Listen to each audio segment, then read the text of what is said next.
இல்லை நிச்சயமாக படைப்பா எவ்வளோ ப்ரெஷர் இருக்கோ கண்டிப்பாக ஓடும். இப்போ எல்ஐகே வேறு தள்ளி போகுதுன்னு சொல்லி கேள்விப்பட்டோம். பட் அவதார் வந்து வருது December 19th.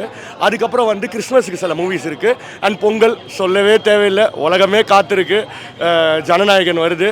ஸோ அதுக்கு ப்ரெஷர் இப்போவே ஆரம்பிச்சிருச்சு. இப்போவே ஃபோன் அடிக்கிறது எல்லாமே வந்து ஜனநாயகனுக்கு தான் டிக்கெட்ஸ் கேட்டுக்கிட்டு இருக்காங்க. ஸோ அதுக்கும் பயங்கர வெயிட்டிங் இருக்குது.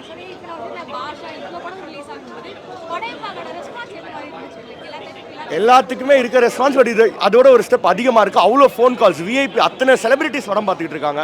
அடுத்த ஷோ அத்தனை செலிபிரிட்டிஸ் வராங்க. ஸோ செலிபிரிட்டி சைடாக இருக்கட்டும், பொதுமக்கள் சைடில் இருக்கட்டும், எல்லா இடத்துலையுமே ப்ரெஷர் பயங்கரமாக இருக்குது இந்த படத்துக்கு. இல்லை இப்போ வரைக்கும் நீங்கள் கமலாவில் வந்து டாப் ரீலீஸ் ஃபுட்ஃபால் வைஸ் பார்த்தீங்கன்னா 3 படம்னு எடுத்துக்கிட்டிங்கன்னா அது வந்து 3, கில்லி, வாரணமாயிரம். கமலாவை பொறுத்த வரைக்கும் இந்த 3 படங்கள்.